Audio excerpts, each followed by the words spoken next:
ఈ బ్యాటరీ వచ్చేసి మనకి సిల్ఆర్పి నుంచి ఆర్డర్ ఇవ్వడం జరిగింది Kalwakurthy 60 volt 30 ampere battery with mobile connectivity lithium phosphate battery. ఇది వచ్చేసి మనకి 45H బ్యాటరీ కల్వకుర్తి నుంచి ఆర్డర్ ఇవ్వడం జరిగింది. ఇది వచ్చేసి మనకి 100 to 120 130 కిలోమీటర్స్ వస్తుంది. మనం వాడినటువంటి సెల్స్ వచ్చేసి మనకి లిథియం ఫాస్ఫేట్ బ్యాటరీస్ అన్నమాట. ఇది వచ్చేసి 2024 మ్యానుఫ్యాక్చర్ అయింది ఇన్ చైనాలో. సో ఈ సెల్స్ మనము వాడుతున్నాం లేటెస్ట్ మొత్తం ఫాస్ఫేట్ బ్యాటరీస్. ఒకటి వచ్చేసి 15H ఉంటుంది మనకి. అండ్ మేజర్గా మనం ఇంపార్టెంట్ ఏంటంటే బ్యాటరీస్ అనేది ఇది వచ్చేసి ఒక బ్యాటరీ వచ్చేసి మనకి 4 to 5 years వర్క్ అవుతుంది. సో ఇంకొక విషయం ఏంటంటే మొబైల్ యాప్ కనెక్టివిటీ ఉండడం వల్ల మనకి ఇన్ కేస్ బ్యాటరీలో ఉన్న ప్రాబ్లం ఉన్నా కానీ మనం రన్నింగ్లో ఎన్ని కిలోమీటర్ వెళ్తుంది, ఎంత కన్సంప్షన్, ఎన్నిసార్లు లైఫ్ సర్కిల్స్ వాడాము అనేది మొత్తం కూడా మనకి ల్యాప్టాప్లో కావచ్చు మొబైల్లో కానీ మనం ఫుల్ డేటా అనేది మనం చూసుకోవచ్చు అన్నట్టు. మనకి ఇక్కడ వచ్చేసి మనకి కెపాసిటీ ఉంటుంది 63 వోల్టేజ్ కెపాసిటీ ఎంత ఉంటుంది మనకు వచ్చేసి ఆరో మార్క్లో చూపిస్తాను మీకు. రిమైనింగ్ కెపాసిటీ అంటే ఇప్పుడు ప్రస్తుతం 28H బ్యాటరీ ఉంది, ఛార్జింగ్ అనేది ఫుల్ ఛార్జ్లో ఉంది, బ్యాలెన్సింగ్ వచ్చేసి ఆఫ్లో ఉంది, రిమైనింగ్ 100% బ్యాటరీ ఛార్జింగ్ ఉంది. సైకిల్ కౌంట్ ఒకసారి మనం ఛార్జ్ చేసి డిశ్చార్జ్ చేస్తాము. ఈ యొక్క సైకిల్ కౌంట్ అనేది మనకి 2000 టైమ్స్ ఉంటుందన్నమాట. సో దీన్ని మనము 2000 మనకి రావాలంటే మినిమం టెంపరేచర్ అనేది యూజ్ చేసుకోవాల్సి వస్తుంది. అదేవిధంగా మనకి ప్రతి సెల్ యొక్క ఇంటర్ఫేస్ అనేది చూసుకోవచ్చు. ఇందులో ఉన్న 19 సెల్స్ మొత్తం 38 సెల్స్ ఉంటాయి మనకి ఇందులో. సో ఇక్కడ చూస్తున్నారు కదా, ఈచ్ వన్ 2 పేర్గా ఉంటుంది. సో ఇందులో ఉన్న ఈ మొత్తం కూడాను ఏ సెల్ ఎప్పుడు డిస్టర్బ్ అవుతుంది, ఎప్పుడు లో వోల్టేజ్ ఉంటుంది, ఎప్పుడు హై వోల్టేజ్ వెళ్ళిపోతుంది, ప్రతి ఒక్క డేటా కూడా మనకి ల్యాప్టాప్లో కానీ ఫోన్లో కానీ మనం చెక్ చేసుకోవచ్చు. ఇన్ కేస్ ఏమన్నా బ్యాటరీలో ప్రాబ్లం ఉంది, ఫస్ట్ ఈ డేటా అనేది కూడా మనం మొత్తం కూడా రీడ్ చేయగలుగుతాం. అదే విధంగా మనకి కంట్రోల్స్కి వెళ్ళిన తర్వాత పాస్వర్డ్ ఆప్షన్ ఉంటుంది. దీంట్లో మనకి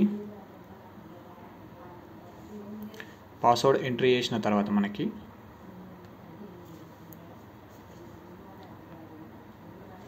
ఫుల్ యాక్సెస్ అనేది దొరుకుతుంది. తర్వాత ఇక్కడ మనకి లాక్స్ ఉంటుంది, సిస్టమ్ లాక్స్ అని ఉంటుంది. సో ఎప్పుడు మనకి ట్రబుల్ షార్ట్ అయింది, ఛార్జింగ్ ఎప్పుడు అయింది, ఓవర్ ప్రొటెక్షన్ ఎప్పుడు అయింది, ఇన్ కేస్ ఏమన్నా షార్ట్ సర్క్యూట్ వెహికల్లో ఉందా, ఎప్పుడు అయింది, మీరు ఏ టైంకి యాప్ ఓపెన్ చేశారు, ఎప్పుడు ఎన్నిసార్లు అయ్యింది, ఓవర్లోడ్ ఎప్పుడు వేశారు, ప్రతి ఇన్ఫర్మేషన్ కూడా ఇక్కడ మనకి డీటెయిల్స్తో సహా మెన్షన్ అవుతుంది. ప్రతి ఒక్కటి రికార్డ్ అవుతుంది.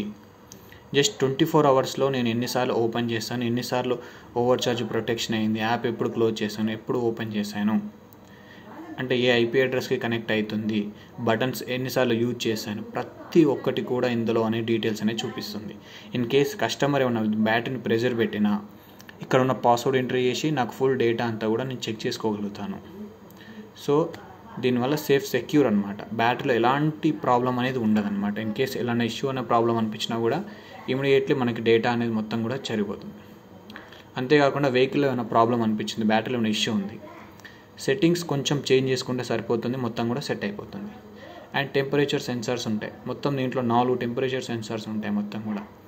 ఎప్పుడు ఎలాంటి ఇంకోటి స్పీడ్ ఛార్జర్ ఏమైనా వాడారా, NAMs ఛార్జర్ వాడారు, ఎప్పుడు వాడారు, ఆ డేటా అంతా కూడా మనకి సాఫ్ట్వేర్లో అప్డేట్ అవుతూ ఉంటుంది ఎప్పటికప్పుడు. మనం ఇందులో 6 amps మాత్రమే ఛార్జ్ అవ్వాలి అని సెట్టింగ్స్ చేసుకోగలిగితే ఆ తర్వాత ఛార్జర్ కస్టమర్ కావాలని చెప్పి స్పీడ్ ఎక్కాలని చెప్పేసి 10 amps 15 amps ఛార్జర్ పెట్టినా కూడా ఇది యాక్సెప్ట్ చేయదు. సో మనకి బ్యాటరీ అనేది లైఫ్ ఎక్కువ రావడానికి ఇవి యూజ్ చేయడం అనేది బెటర్ ఇంపార్టెంట్. సో మేము ప్రజెంట్ యూజ్ చేసేది మొత్తం కూడా ఫాస్ఫేట్ కాబట్టి ఇది ఫైర్ ప్రూఫ్ బ్యాటరీస్ అంటాము. So best batteries. In case మీకు కావాలంటే కాంటాక్ట్ అవ్వచ్చు మనకి. ఇన్ కేస్ మనం ఎప్పుడైనా సరే బయటికి వెళ్ళాలి అనుకున్నప్పుడు వెకేషన్ మోడ్ అంటారు కదా, కొన్ని వెహికల్స్లో ఉంటాయి. సో లాంగ్ ప్రెస్ చేసేస్తే మనకి ఇక్కడ బటన్ ఆప్షన్స్ అనేది ఇవ్వడం జరుగుతుంది. మనకు వచ్చేసి లాంగ్ ప్రెస్ చేసేస్తే ఆటోమేటిక్గా BMS వచ్చేసి షట్ డౌన్ అయిపోతుంది. సో దీనివల్ల మనకి బ్యాటరీలో ఉన్నటువంటి బ్యాటరీ అనేది డెడ్ అవ్వదు. ఇన్ కేస్ మళ్ళీ మనకి ఆన్ కావాలి, జస్ట్ స్విచ్ ఆన్ చేస్తే సరిపోతుంది, బ్యాటరీ అనేది ఆన్ అయిపోతుంది.